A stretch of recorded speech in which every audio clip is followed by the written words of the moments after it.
Okay, since the 1990s, I've been teaching a course entitled Philippine Political Thought, and one of the things that I noticed about teaching that course for a long time now is that it lacks a textbook on the subject of the 20th century.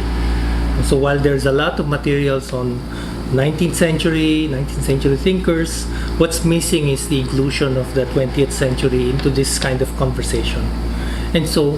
And also, if you look at the materials on the 20th century, even though it's already fairly recent, the state of the materials is really quite poor. Many of them are in very poor condition, meaning to say they've not really been actually read nor even maintained. And so that's what prompted me to organize this project to somehow give a voice, give a platform for our 20th century political thinkers.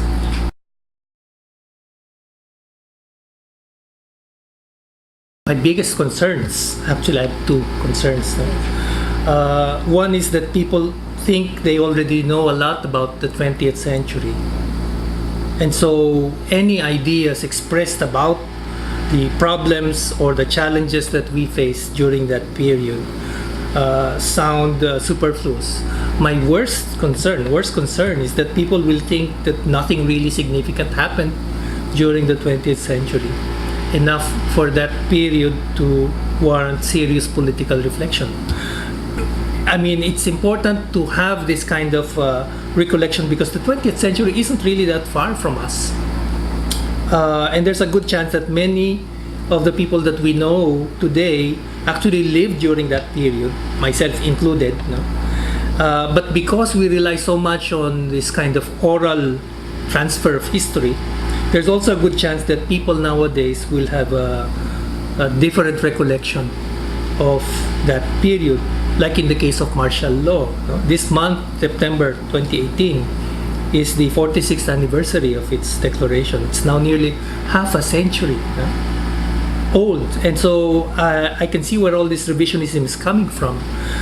Because while it may be seen to be far away from the recollections of many young people, it's really not that far. And so we really need to have or develop the ability to recall the events and the reflections that took place during the previous century.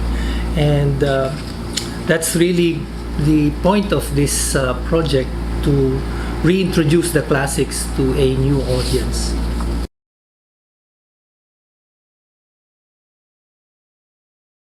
Our main goal is to reintroduce the text, as I said, to a new and younger and hopefully more discerning audience. And part of that goal is to let them know that there was a time in the country when, for example, information technology didn't exist today. At the time, as it exists today, we want people to have a kind of intelligent conversation about the issues that confront us, and not be bogged down by meaningless debates or meaningless drivel that comes out of many so-called influencers today. We want to say that there's more to trolling and bullying, and that engaging in intelligent conversation can lead to a better understanding of the challenges that face us today. And so it remains to be seen whether the book will eventually have that kind of an impact on this younger set of technology-savvy readership.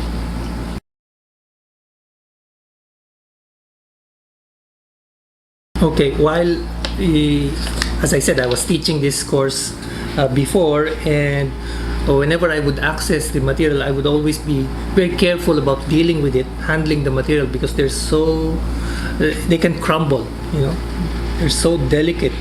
The original texts are really in serious need of physical restoration, but it's not been done because the demand isn't really there. People are not reading the materials, and from a market standpoint, it doesn't make sense to reprint them because no one's going to buy them anyway. So with this book, I hope that readers will be encouraged to read not just the extracts in the compilation, but also the original texts that can eventually be the driving force for their restoration and eventual reprinting.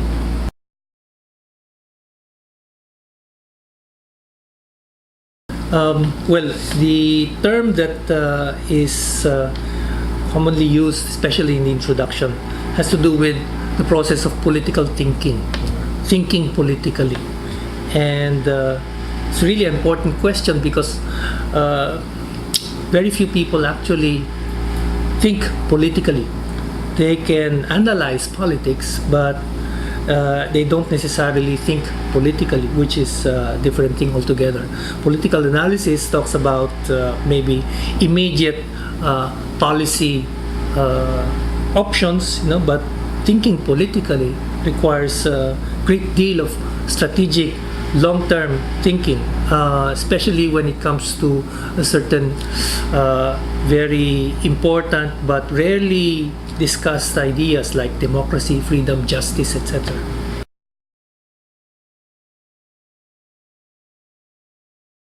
Okay, maybe I should give two questions. Who are these thinkers, and why do they matter?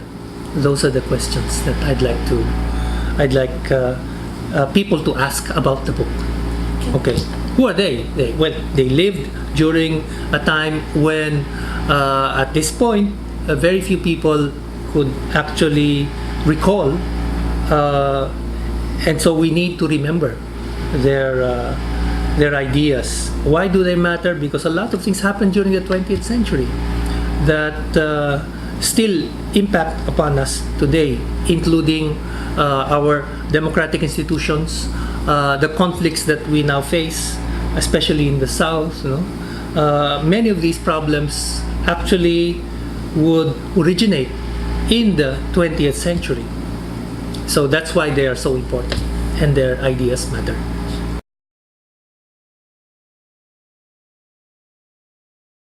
Well, they can start by reading the commentaries first, because the commentaries actually provide a simplistic accounting of the ideas of the thinkers before they actually dive into the abstracts themselves. Although we don't expect them to simply remain in the extracts, but also try their bit into exploring the actual works, the originals of these classics and the ideas expressed in these classics.